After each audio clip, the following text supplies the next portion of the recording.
कदाचित किसी विषय को विपरीतता में भी ग्रहण कर ले तो चिंता मत करना। क्यों? उसने भगवान की वाणी पर श्रद्धा करके उसी विषय को श्रद्धा पूर्वक ग्रहण किया कि भगवान ने ऐसा कहा। लेकिन हो सकता है उसने बात गलत समझ ली। कुछ काल के बाद पुनः वही प्रसंग प्रमाणवश उसके सामने आता है और फिर वो यदि यूं जिद करे हमने जैसा पहले समझा था बस वही ठीक है, हमने जैसा पहले समझा था बस वही ठीक है, हमें आगम का प्रमाण भी स्वीकार नहीं है। उसी क्षण से उसने आगम को जब तिरस्कृत किया उसने भगवान को ही तिरस्कृत कर दिया। उसी क्षण से वही सम्यक दृष्टि जीव मिथ्या दृष्टि हो चुका है। कितनी गहरी बात है।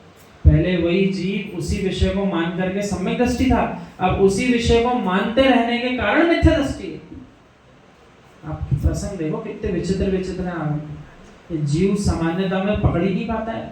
कितने जीवों की तो योग्यता नहीं है, चौराहे पर खड़े होकर घंटों भर चर्चा करते रहेंगे लेकिन ये बातें सुनने का पुण्य नहीं है। ये बातें सुनने समझने का पुण्य भी तो हो, तब आकर के सुन पाएंगे। ऐसा विषय मित्र तुम्हारे क्षयोपशम में कमी है, उससे जाकर मिल लो, लेकिन ये मत कहना कि आगम कैसा है। आगम तो 5 किलो दूध के जैसा है लेकिन तुम्हारा लोटा ही छोटा सा है। यानी अपनी शक्ति लिमिटेड है, क्या करें, पंचम काल है, तो फिर भी उस लोटे भर दुग्ध से भी अपना काम चला लो। जान लो कि ऐसे कितने ही लोटे भरकर मैं वहां से ला सकता हूँ। आपके क्षयोपशम के लोटे तो छोटे, उन्हें बड़े करने की कोशिश करो, परंतु आगम को तोड़ने की कोशिश मत करो कि हम जितना जानते हैं उतना ही धर्म है। अभी पंचम काल में जीव यही कर रहा है। मान तो शायद इतनी प्रबल है, भाई हमने तो रत्नगण श्रावणाचार्य जी पढ़ा है, बोले बस वही धर्म होता है। हमने बोले भक्तामर जी का पाठ सीखा है महाराज जी से, बस वही धर्म होता है। तो ऐसा नहीं कहो, यूं कहो उस धर्म के इस विभाग को हमने समझ लिया।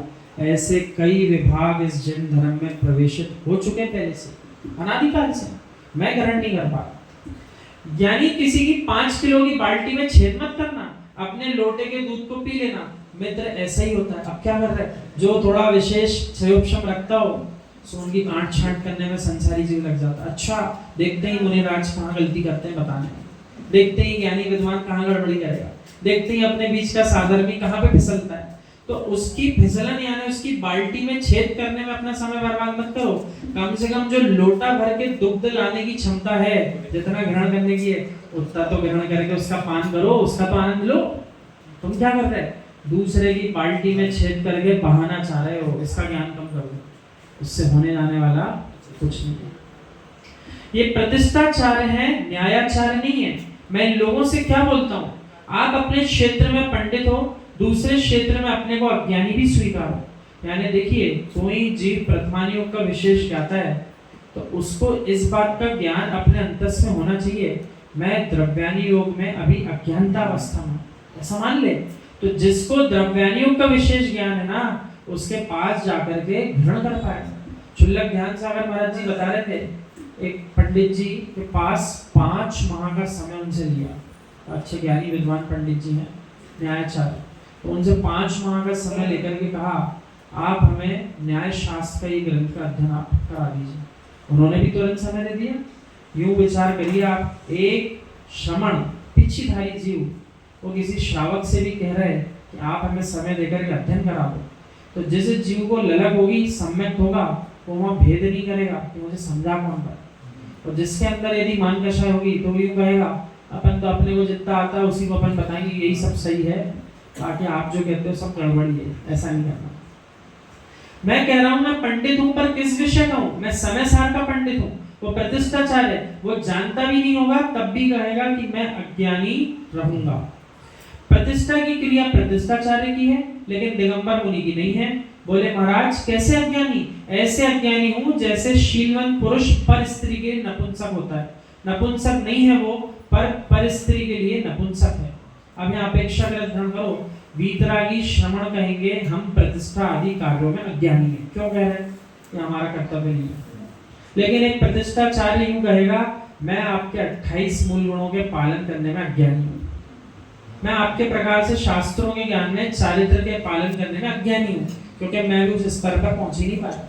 तो जो जिस विषय को जानता है उसको उसी विषय में अपने ज्ञान को स्वीकार करना चाहिए, और जिस विषय में ज्ञान ना हो उसमें अपनी अज्ञानता को प्रकट कर देना चाहिए, तभी ज्ञान प्राप्त होगा। ऐसी प्रतिष्ठा का ज्ञान मैंने कर भी लिया तब भी मैं अज्ञानी हूं। क्यों?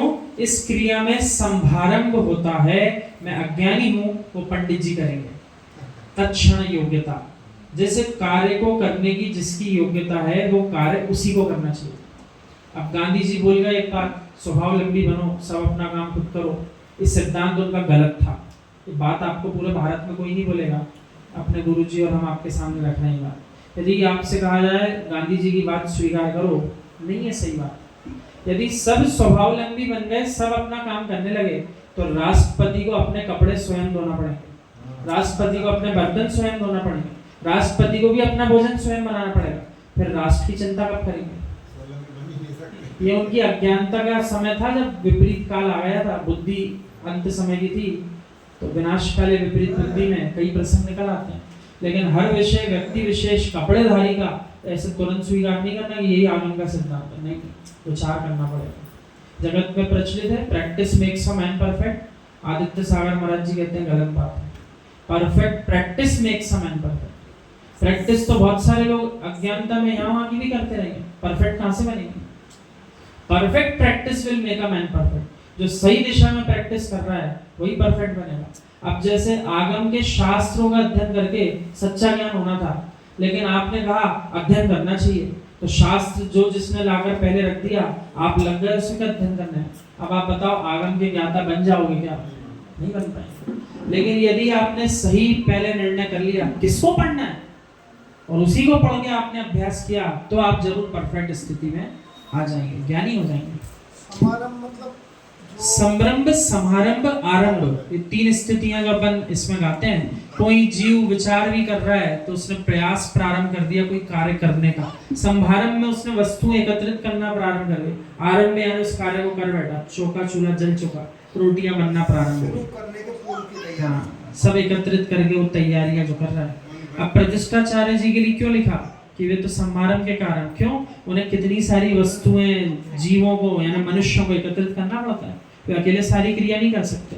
लेकिन ये प्रतिष्ठाचार्य महान पद होता है, इसका भी आगम में वर्णन है कि जीव यदि प्रतिष्ठाचार्य है तो सौधर्म इंद्र वही होता है वास्तविकता में। प्रतिष्ठाचार्य ही सौधर्म इंद्र है, यदि कोई उपलब्ध ना हो तो। और आगम की विधि तो कह रही है प्रतिष्ठाचार्य कम से कम 2 प्रतिमाधारी से प्रारंभ हो। प्रतिष्ठा वाले दिन भी संयम का पालन करता है, बन जाए तो उपवास करेंगे, नहीं तो एकासन करेंगे, ऐसा नहीं है। बहुत सारी आगम की विधियां हैं। अपना काम है प्रवचन करो, भगवान के कान में सूर्य यानी सूर्य मंत्र दे देना, इतना सा काम अपना है। कौन कह रहा है? आचार्य श्री, ये काम बोले हमारा है। वो बोले यही काम हम करने जाते हैं, इसलिए जो ही 5वां दिन आता है तो शाम को संग सहित विहार कर जाते हैं।